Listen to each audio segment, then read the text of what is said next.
Wealth is very concentrated in the UK and in many other countries as well, but the UK probably more than most. So what if it wasn't? What if investment was spread out?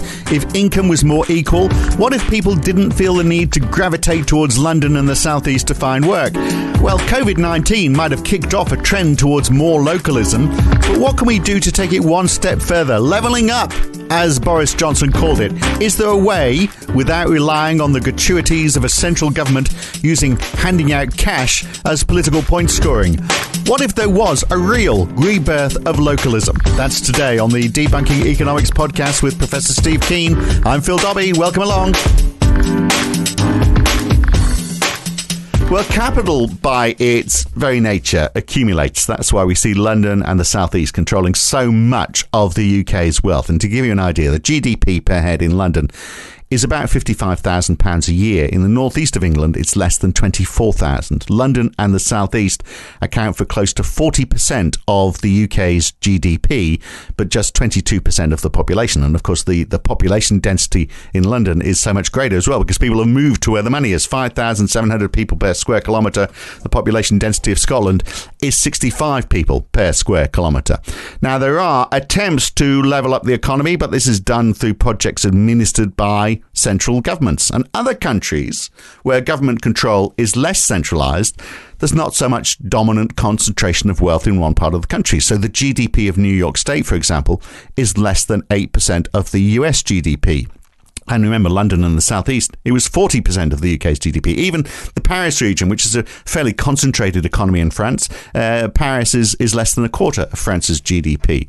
So with COVID making the streets of London close to empty, is this an opportunity for the UK and for other countries like it to look at a more localised way of doing things? And by localised, I mean government, democracy, planning, taxation, banking, dare I say it, even money. Is this an opportunity, Steve, for a bit of a rebirth of localism? I think it is, and of course, it's not just COVID that's part of that, but also the impact of global warming as well, because we have built part of the reason why we put such a load on the planet is the enormous length of the production chains that are now part and parcel of capitalism, which were built to exploit cheap labour elsewhere in the world, of course, and have often driven up the income to that labour as well to some extent. But what it means is you have enormous amounts of shipping involved in ordinary commodities. We don't think anything about going down to the shop and buying an Apple iPhone, but in fact, to get that into our hands, there's something of the order of 100 countries that are involved in putting the components together. So there's an enormous amount of pollution waste as well in the scale of the globalized production chains, and going local would be a way to reduce that. Right, but we wouldn't have a locally produced iPhone, would we? You've given an example there of one thing where we do need international trade. Well, like actually not international trade, but something which is localized on a larger scale. So it's a question of what do you mean by localized? Depends upon the scale of the process you're talking about. So things like haircuts are obviously always going to be localized. When you get to microprocessor plants, then you need something where the scale is so great that your localization at this moment can, in terms of things like CPUs, is virtually planetary scale. That's really a case of corporate concentration and the network effect that virtually everybody is using an Intel chip these days, though the mobile phones have broken that down with the ARM chip and so on. But you would still be saying the guiding principle would no longer be let's globalize everything, which has been the basis of neoliberalism for the last 30 or 40 years, but what's the appropriate scale at which to localize something? And with things like CPUs and so on, with the network effects that are involved and the scale of production that's involved, then you'd be talking quite a large local scale. But for a large number of activities, you could be talking about something which is literally something you can walk to. And in that case, your problem is if you have that's embedded in a larger system using a monetary unit which works on that larger unit, so the British pound and the UK, then if you let that system dominate, then it's going to cause the aggregation you're talking about with London and the south of the UK. We are cutting straight to the chase of what I was going to cover last, as to whether we actually need to break up currencies more than we currently have, and whether the pound is too big, for example, and maybe the US dollar is too big. But before we get there, let's look at because a big chunk of this is also going to be regulation and administration. So if we look at the way governments are structured, so I'm lucky enough to live in Surrey, which is a very nice part of the UK, I have to say. They receive about $880 million from council tax and business rates, and they get $620 million in central government grants. So all up, that's about £1.5 billion is how much it costs to run the local county council. Central governments spend about $900 billion, close to $1 trillion, really. And that includes those grants that they give to local governments. I just wonder whether government could be more localised. And in fact, just turn it completely on its head, that all tax is collected locally and the local governments pass it up to central government rather than the other way around. How would that change things?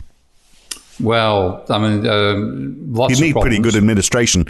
Well, yeah, problems because of the quality of the county councils, perhaps. And I don't know if you've actually had any dealings with local councils. I've had dealings with 2 back in my days in Australia, and ended up fighting the local councils on one hand and helping a candidate on the other. And you got to see the calibre of politicians at the local level, and they've got the same ego problems as the upper levels. Maybe not right, but maybe that is because they don't have a great deal of responsibility. So if you actually were more serious about the roles, and it wouldn't maybe it's not county councils that we're talking about. Maybe there's regional councils. So, for example, Scotland, Wales, and Northern Ireland have all now got devolution. So they've got supposedly exclusive responsibility for education, housing, urban planning, health, social services. They don't have exclusive responsibility for taxation. In fact, most of it comes from central government, and then the central government has to work out. They have this Barnett formula, which they work out as to how much money they receive. But it's pretty crude. It's pretty much related to population size and the extent to which services they provide in those countries are comparable to those provided in England. And as it turns out, as you might imagine, Scotland therefore gets more spent on it per person than a person does in England, which explains why more people would like devolution. But I mean, in that case, the idea, if you're going to devolve Scotland, the idea that they're asking for money from central government, why don't they just tax themselves? And then if there's a shortfall, that's maybe where they start to call from central government funds. Well, then you get the whole issue about local governments not being able to create their own currency, and therefore they are currency constrained. And this was a major way that the Tories, of course, implemented austerity, because since they held not just the tax revenue, but also the spending controls for local government, they simply cut off the supply to local government and forced the local government to implement the cuts, which, of course, the most hilarious, if you want to laugh at macabre things, outcome of that being the then Prime Minister, what's his name? It's Cameron, wasn't it? David Cameron. Writing to the local council of his mother to complain about them shutting down the library, which the mother found very useful.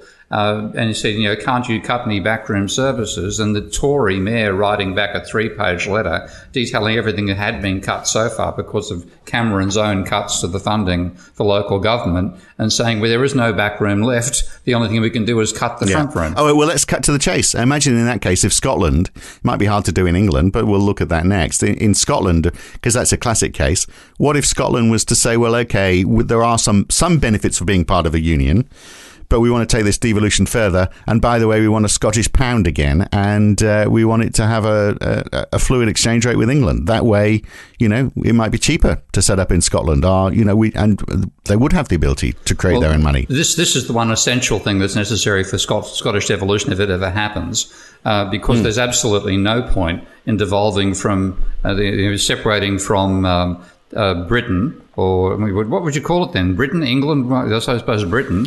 Little England's all that's left. Little England, that's a good choice. Okay.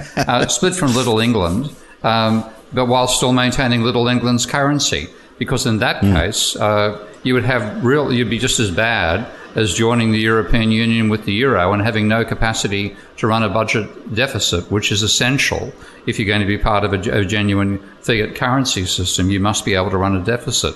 So at that level, if you're talking something the scale of Scotland, deciding to become independent, then it has to have its own currency, has to have its own central bank and its own treasury. That almost...